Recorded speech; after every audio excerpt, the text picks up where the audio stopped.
10 black icons laid to rest in the most unexpected places. What if I told you that some of the most powerful voices in black music history are resting in places you would never expect, far from bright lights, far from marble monuments, and in some cases without a grave at all? From chart-topping icons to Grammy-winning legends, their final resting places tell stories just as revealing as their careers. How does a voice that once filled arenas end up nearly forgotten in silence? Tonight on Legends of Black Fame, we uncover the truth behind 12 black celebrities buried in the strangest places. Stay with us until the end and decide for yourself what legacy really means. Johnny Taylor. Born in Crawfordsville, Arkansas in 1934, Johnny Taylor rose from gospel roots to become one of the defining architects of Southern soul. After early years with the Highway QCS and a pivotal association with Sam Cooke Taylor, signed with Stax Records in the mid-1960s. There he delivered enduring hits such as Who's Making Love 1968, which topped the Billboard R&B chart, and later Disco Lady 1976, a landmark single that became the first certified platinum record in the history of the RIAA. By the late 1970s, he had successfully bridged gospel-intensity blues phrasing and contemporary funk grooves, an uncommon versatility that kept him commercially relevant across changing eras. Yet commercial achievement did not shield him from personal strain. Financial pressures, complex family dynamics, and legal challenges followed him into later life. On May 31, 2000, Taylor died of a heart attack in Dallas, Texas at age 66. Public reports at the time referenced disagreements among relatives regarding estate matters, adding a layer of tension to what might otherwise have been a unified farewell. He was laid to rest in Dallas. There was no nationally televised memorial, no elaborate mausoleum befitting a man once crowned the philosopher of soul. Instead, his burial was comparatively restrained, dignified, but absent the spectacle that often surrounds legendary performers.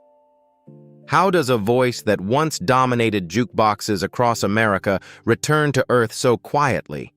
The answer may lie less in controversy and more in reality. The music industry celebrates peak moments, but mortality is handled by families, not record labels. Taylor's legacy today rests not in stonework, but in the durability of his catalog songs still played at reunions on classic R&B stations, and in living rooms where memories of the 1960s and 70s remain vivid. His physical resting place may be modest, yet his artistic footprint remains permanently etched into American musical history.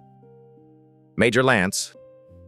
Born in Winterville, Mississippi in 1939 and raised in Chicago's Cabrini Green neighborhood, Major Lance emerged as one of the defining voices of early 1960s Chicago soul. His partnership with producer Curtis Mayfield and the OK label produced a string of rhythmic horn-driven hits, including the Monkey Time 1963, which reached number 8 on the Billboard Hot 100 and number 2 on the R&B chart. Follow-ups such as and The Matador cemented his reputation as a sharp-suited performer whose stage presence balanced charm with streetwise cool. Success, however, proved fragile. By the 1970s, shifting musical tastes and business disputes slowed his momentum. Financial instability followed, compounded by health challenges. In 1994, at age 55, Lance died in Decatur, Georgia from complications related to heart disease. Though he had once soundtracked dance floors nationwide, his passing received limited national coverage. He was buried at Homewood Memorial Gardens in Illinois. In later years, that cemetery drew scrutiny from local media over maintenance concerns, a circumstance that cast an unintended shadow over his final resting place. Reports also surfaced about administrative errors connected to grave documentation details that underscored how easily even a chart-topping artist can slip from public vigilance once the spotlight fades. Lance's burial was not scandalous. It was simply unadorned. There was no marble tribute reflecting his Billboard success, no museum-style monument recounting his achievements. Yet the cultural impact of his recordings remains measurable. His singles continue to appear on classic soul compilations, and historians of Chicago rhythm and blues routinely cite him as a transitional figure between doo-wop harmony and the polished Motown era. The surroundings of his grave may be understated, but the rhythmic pulse he helped define still resonates steady, infectious, and unmistakably his. Esther Phillips.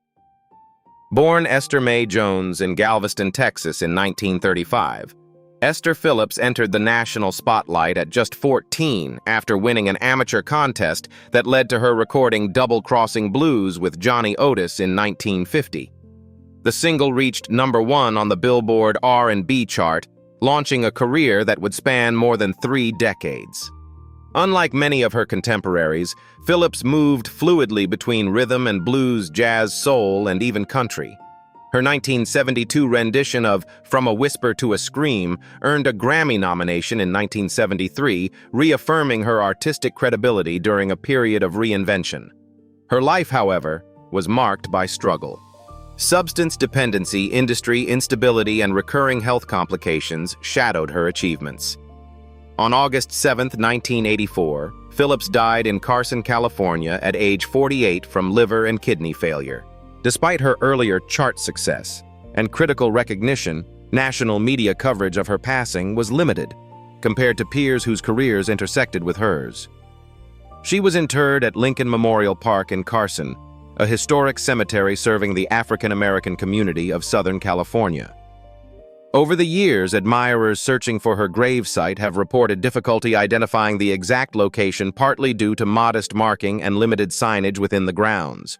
There is no grand sculpture, no elaborate marble canopy, only a restrained memorial reflecting the quiet close of a complex life.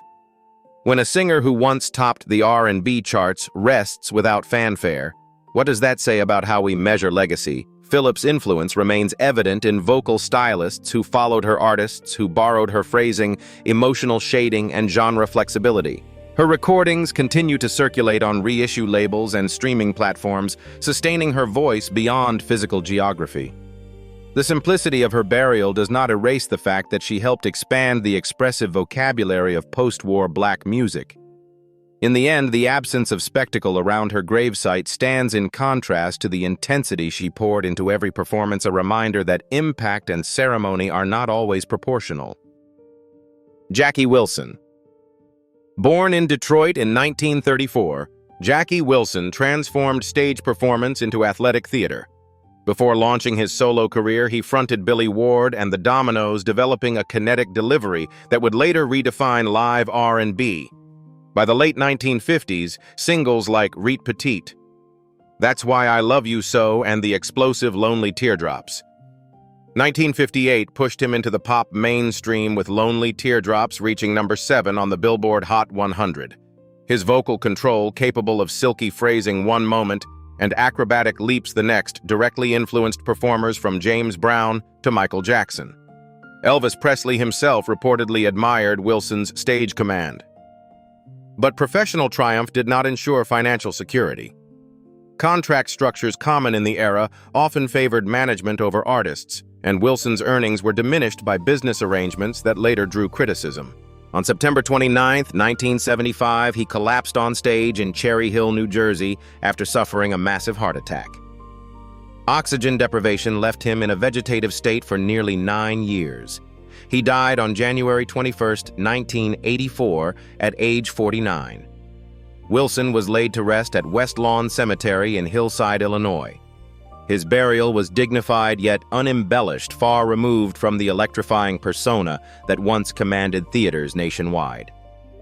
For a period following his interment, accounts indicated the absence of a prominent headstone, a detail that startled admirers who associated him with glamour and showmanship. The disparity reflects more than circumstance. It reveals the structural realities faced by many mid-20th century black entertainers. Royalties were inconsistent.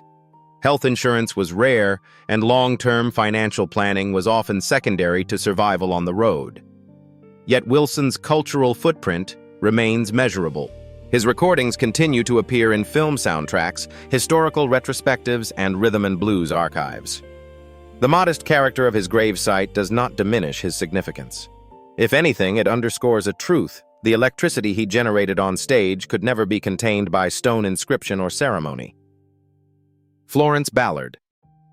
Born in Detroit in 1943, Florence Glenda Ballard was not merely a member of the Supremes. She was one of its architects. Before the gown's choreography and crossover dominance, there were 3 teenage girls harmonizing in housing projects. Ballard's robust church-trained alto provided early depth to the group's sound when they were still known as the Premettes. By the mid-1960s, the Supremes had become Motown's flagship act, earning 12 #1 singles on the Billboard Hot 100 between 1964 and 1969. Though Diana Ross became the group's focal point, Ballard's vocal strength helped establish its foundation. Behind the polished image, however, tensions grew. Internal conflicts, shifting label priorities, and reported struggles with depression and alcohol use culminated in Ballard's departure from the group in 1967. Without the protective machinery of Motown, her solo efforts faltered. Financial hardship followed. Once a central figure in America's most successful female group, she later faced eviction and public assistance. On February 22, 1976, Ballard died in Detroit at age 32 from coronary thrombosis. Her passing stunned those who remembered the confident young woman who had once stood center stage. She was buried at Detroit Memorial Park. The service was respectful but restrained, attended primarily by family and close acquaintances rather than the full machinery of the industry she helped elevate. For a period after her burial, reports indicated that her gravesite lacked a prominent marker, an understated end for a woman whose voice once helped define the Motown era. Ballard's story is often cited in discussions about artistic credit business control and the emotional toll of fame. Her contributions remain embedded in recordings that shaped 1960s American pop culture. Though her final resting place is modest, her influence continues to resonate whenever early Supremes tracks fill a room with harmonies she helped build from the ground up. Melvin Franklin. Born David Melvin English in Montgomery, Alabama in 1942 and raised in Detroit, Melvin Franklin became one of the most recognizable bass voices in popular music as a founding member of The Temptations. His resonant subterranean tone anchored the group's harmonies from the early 1960s through the 1990s, while lead vocalists often drew public attention. Franklin's basso profundo gave structural integrity to classics such as My Girl Ain't Too Proud to Beg and Papa Was a Rollin' Stone. The Temptations accumulated 16 Billboard R&B #1 hits and 4 Grammy Awards, becoming one of Motown's most commercially durable acts. Franklin's career endured lineup changes, evolving musical trends, and the internal pressures that accompanied decades on the road. Yet, health challenges shadowed his later years. He suffered from rheumatoid arthritis and complications related to diabetes conditions that gradually limited his mobility. In 1995, after a series of seizures and hospitalization in Los Angeles, Franklin died on February 23 at age 52.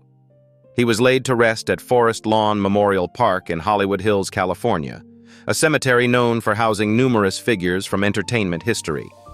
The setting was dignified, professionally maintained, and publicly accessible, a contrast to the turbulence that often marked the lives of touring musicians. His funeral drew fellow performers, industry figures, and longtime admirers who recognized that his voice had been more than background.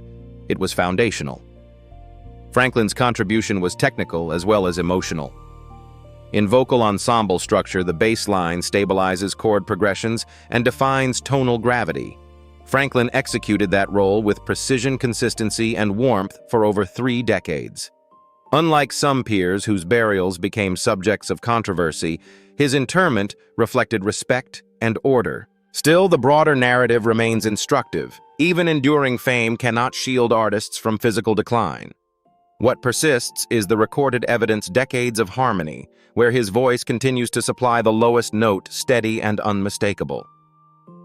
Billy Paul. Born Paul Williams in Philadelphia in 1934, Billy Paul developed his craft in the city's jazz circuit long before he became internationally recognized. He trained alongside instrumentalists and absorbed phrasing techniques more common to jazz vocalists than pop performers. That sophistication shaped his breakout recording Me and Mrs. Jones 1972, which reached #1 on the Billboard Hot 100 and earned a Grammy Award for Best Male R&B Vocal Performance in 1973. The song's orchestration, arranged by Tom Bell, blended lush strings with restrained percussion, allowing Paul's nuanced baritone to carry emotional complexity without melodrama. Unlike many contemporaries, Paul's catalog often addressed social commentary. Tracks such as Am I Black Enough for You reflected the political consciousness of the early 1970s and aligned with the broader Philadelphia soul movement. Commercial momentum fluctuated after his early 1970s peak, yet he maintained a steady international touring presence, particularly in Europe, where classic soul retained a dedicated audience. In 2016, Paul was diagnosed with pancreatic cancer. He died on April 24th of that year at age 81 in Blackwood, New Jersey. His passing prompted tributes from fellow musicians and civic leaders in Philadelphia, acknowledging both his chart success and cultural relevance. He was interred at West Laurel Hill Cemetery in Bala Cynwyd, Pennsylvania, a historic burial ground known for housing prominent regional figures. The cemetery's landscaped grounds and formal monuments contrast with the understated emotional tone that characterized many of his performances. Paul's burial was orderly and appropriately recognized, not obscure nor sensational. Yet it still fits within a broader pattern. Artists whose recordings defined intimate moments for millions often receive quieter farewells than their commercial impact might suggest. His musical architecture measured vibrato, precise diction, and controlled dynamics continues to influence vocal stylists studying the Philadelphia soul tradition. While his grave rests in a serene Pennsylvania setting, his most enduring monument remains a 3-minute ballad that continues to circulate across generations, preserving both vulnerability and discipline in equal measure. Donny Hathaway. Born in Chicago in 1945 and raised primarily in St. Louis, Donny Hathaway displayed prodigious musical aptitude from childhood. Trained in gospel and classically oriented composition at Howard University, he developed into a pianist, arranger, and vocalist, whose technical sophistication distinguished him from many of his contemporaries. His early 1970s recordings for Atlantic Records, particularly Everything is Everything, 1970, and Donny Hathaway, 1971, blended orchestration with socially conscious lyricism. His duet partnership with Roberta Flack yielded enduring recordings such as Where is the Love, which won a Grammy Award in 1973. His live album, Live 1972, remains widely cited for its interpretive control and audience rapport. Yet Hathaway's career unfolded alongside severe mental health challenges. He was diagnosed with paranoid schizophrenia in the 1970s, a condition that affected recording schedules and live appearances. Despite periods of stabilization, episodes of psychological distress persisted. On January 13, 1979. At age 33, Hathaway died after falling from the 15th floor of the Essex House Hotel in New York City. The death was ruled a suicide. The abruptness of the event deeply unsettled the R&B community. He was laid to rest at Glendale Memorial Gardens in Bloomington, Illinois. The cemetery is modest and regionally oriented, far removed from the major entertainment capitals where he built his career. There is no grand mausoleum, only a conventional marker acknowledging dates that frame a brief yet consequential life. Hathaway's recordings remain pedagogical material for vocal students and producers, analyzing harmonic layering and dynamic phrasing. His ability to merge gospel fervor with studio discipline continues to influence contemporary soul revivalists. The simplicity of his burial site contrasts sharply with the emotional scale of his work. Ultimately, while the location of his grave is geographically quiet, the technical and expressive standards he established remain active benchmarks within American rhythm and blues. Phyllis Hyman. Born in Philadelphia in 1949 and raised in Pittsburgh, Phyllis Hyman possessed a contralto voice of unusual depth and tonal control. Standing nearly 6 feet tall, she carried a stage presence that matched the scale of her instrument. After early work with Norman Connors, most notably on You Are My Starship, 1976, Hyman built a solo career that balanced lush orchestration with introspective lyricism. Albums such as You Know How to Love Me, 1979, and Living All Alone, 1986, showcased her ability to stretch syllables with deliberate phrasing, sustaining emotional tension without excess. The title track of Living All Alone became one of her signature recordings, charting strongly on Billboard's R&B listings. Commercial success, however, coexisted with ongoing struggles. Hyman spoke candidly about depression and the pressures of sustaining a public image while managing private vulnerability. Despite critical respect and a loyal adult contemporary audience, she often felt marginalized within a rapidly shifting industry landscape. On June 30th, 1995, the day she was scheduled to perform at the Apollo Theater in New York, Hyman died by suicide at age 45. Her death was ruled an intentional overdose. She was interred at Allegheny Cemetery in Pittsburgh, Pennsylvania, a historic burial ground established in 1844. The site is architecturally formal and carefully maintained with tree-lined avenues and traditional stone markers. Her gravesite is dignified rather than ostentatious, consistent with the understated elegance she often projected on stage.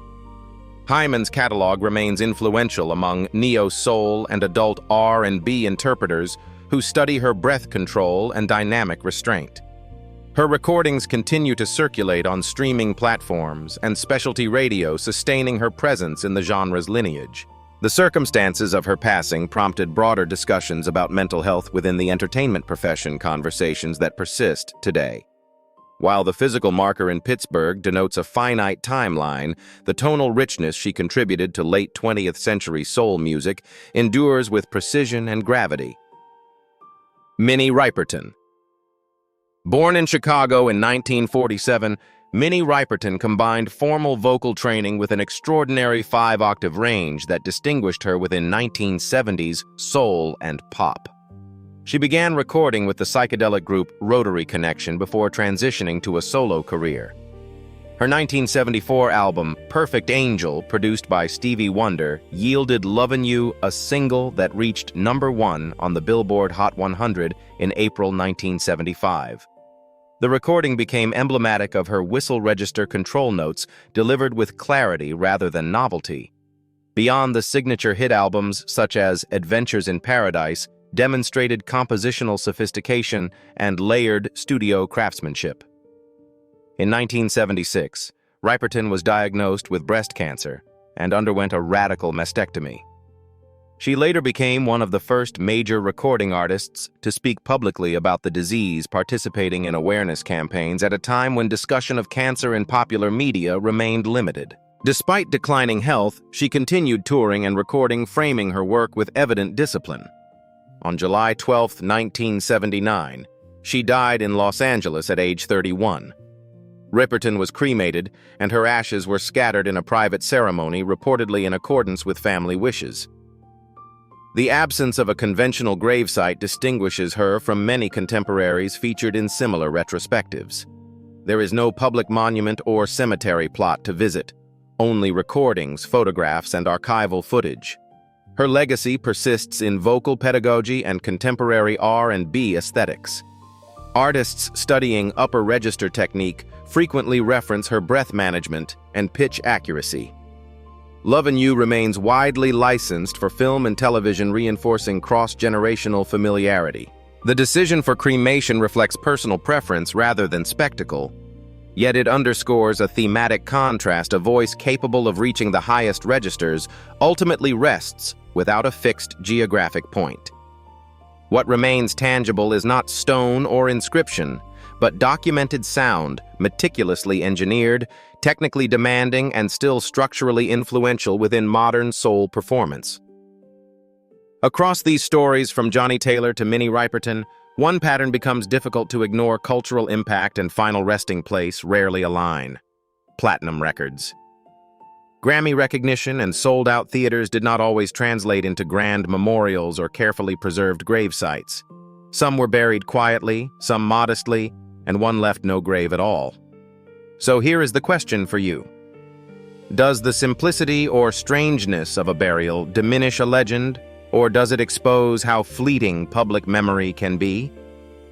On Legends of Black Fame, we examine not only how icons lived, but how history ultimately chooses to remember them.